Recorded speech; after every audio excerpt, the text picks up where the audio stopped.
doon sa impeachment trial ni Inday Sara Duterte. Anak ng pitong kuba talaga. Hindi maintindihan, no?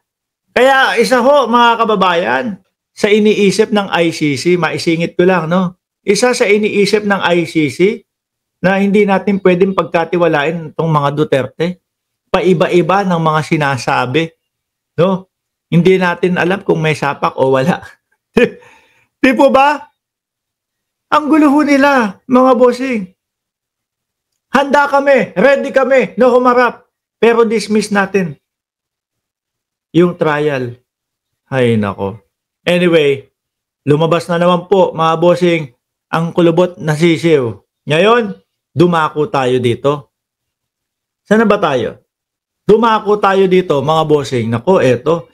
Meron pong paghahayag si Gretchen Barreto. The truth will come out. Ayan na, no? Nagagalit si Gretchen Barreto kay Bato de la Rosa. Sabi dito, the truth will come out, Bato, soon. O yan. Pakinggan nyo The truth will come out, Bato, soon. Ito ang hirit ni Gretchen Barreto. Yan. The truth, lalabas ang katotohanan, Bato, sa lalong madaling panahon, soon. No? Tumatalpak pala to si Tobat, sabi dito, mga boss. Kay Senador Ronald Bato de la Rosa, na isa sa mga nakatutok sa investigasyon ng Senado sa pagkawala ng lampas 30 sabungero sa bansa. Yan, di ba? Ilang taon na ho yan, mga kababayan. Nawawala po yung mga sabungero. Oh. At ang nakatutok si Bato de la Rosa doon sa Senado. Aba, may nabanggit po dito na mamahaling relo daw po si Bato de la Rosa. Mga bossing. No? Patek Philip yata iyon. Kung hindi ako nagkakamali, naku po. Mahal ho yan. Sit down to business, Bato.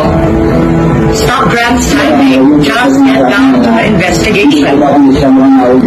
Ang umano'y mamahaling relos na suot ni Senador Ronaldo Bato de la Rosa sa... Ang naging relo ni Bato, saan nanggaling?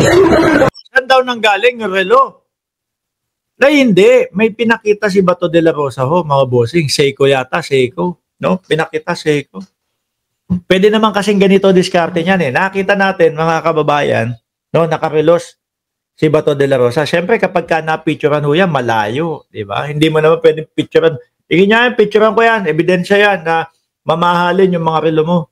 Yan po, mga bossing, may mga copy-copy po. Ang mga Seiko, ang mga Citizen, kung di ako nagkakamali, pero Seiko, meron po silang mga, kumbaga, hawig na hawig po ng mga Patek Philip, mga bossing.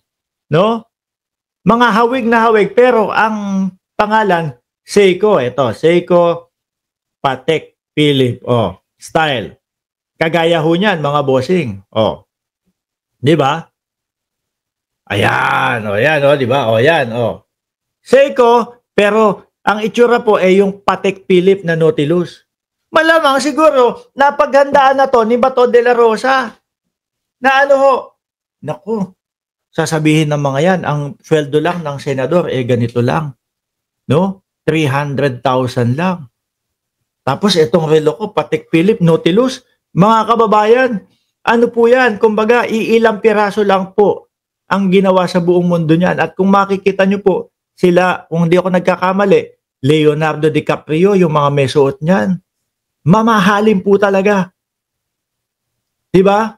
Mamahalin po talaga, mga bossing. So ngayon, siguro, napaghandaan ni Bato de la Rosa.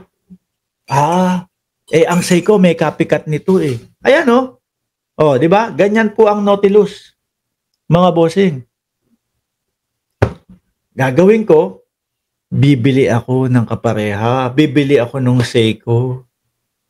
Tapos kapag ka napansin nila na naka-Nautilus ako, yung Seiko ang papakita ko. Napeke ko sila doon sa ano ko, sa Patek Philip ko. O, papakita ko ulit sa inyo ha, mga bossing, kung ano po yung kahawig na kahawig po. Nasaan ba? Comparison natin. Comparison. Oh, para makita natin yung parehas na picture nila. Oh, ito. Saan ba yung Nautilus na yun? Oh, ayan, ganyan, oh. Ayan po, ang Patek Philippe na ganyan, oh, di ba? Hawig na hawig po, parehas na parehas, Seiko nga lang. Siguro, napaghandaan na, nung Bato de la Rosa, bibili din ako nung Seiko, no? Para kapag ka naungkat, nakita nila at kinwestiyon ako, Seiko lang yan. Pero po, Gretchen Barreto ang nagsasalita ho niyan, mga kababayan. No? Marunong pong tumingin yan ng mga luxury watch. Hindi po magsasalita, Yaana, saan nanggaling yung relo na iyon? Di ba? Saan nanggaling yung mamahaling relo ni Bato de la Rosa? Hindi ho magsasalita ng ganyan yan, mga bossing.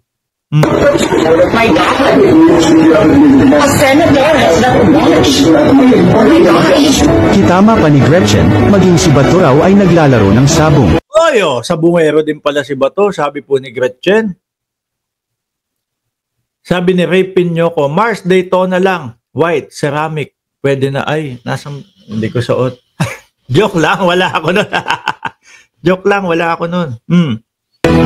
Katunayan, may balanse pa raw ang mambabatas sa isang Kate Villalon.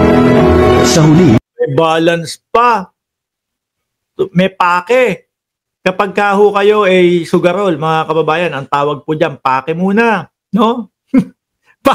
Pakilista muna. Oh.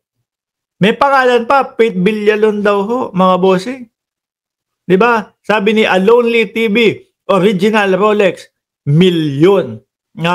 Hindi po lahat. Hindi po lahat. Kasi merong mga tagi 850,000. No po? Nakukwenta lang sa akin nung mga kapitbahay namin na may mga Rolex ho, mga bossing. No?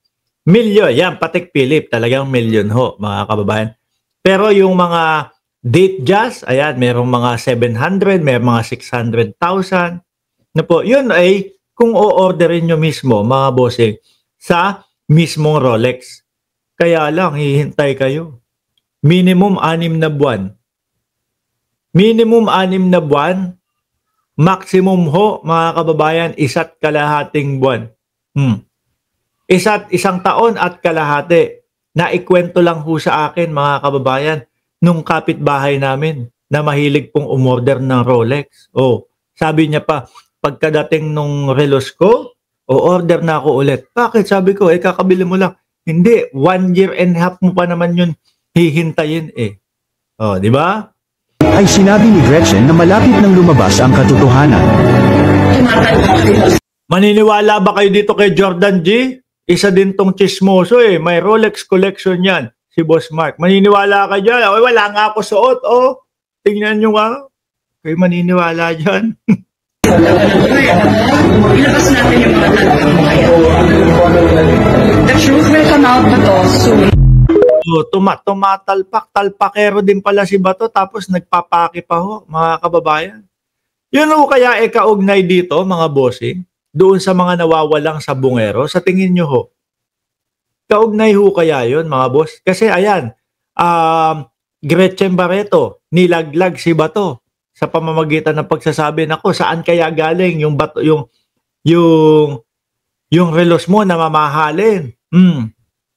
Tapos ayan, nilaglag din po, tumatalpak din daw. May pake pa. Doon sa Villalon ang apelido. Ibang klase. Ang ating mga senador ho ngayon. Sana all mamahalin din ang utak mo, Batorni. Sabi ni Batorni. Diba? Sabi ni MCA, Vocalist Studio, yun pala Ninong Mark. Ano yun pala? Mahirap makakuha sa store. Madali lang. No, kapag ka ikaw, doon sa store, meron ka ng, kasi ganito sabi sa akin, ganito kwento, no, nung mga kapitbahay namin. Pag bibili ka ng Rolex, una papahirapan ka niyan. 6 na buwan hanggang 1 taon ho, no? Yung unang bili mo, hindi ka bebentahan ng mga GMT. Hindi ka bebentahan ng mga Panda, ng mga sinasabi ni Ray Piñoco na Daytona. Hindi ka bebentahan ng mga Pepsi. Oh, mag-uumpisa ka sa date just muna. Yun lang muna ang bibigay sa iyo. I-gain mo muna yung loyalty mo sa kanila.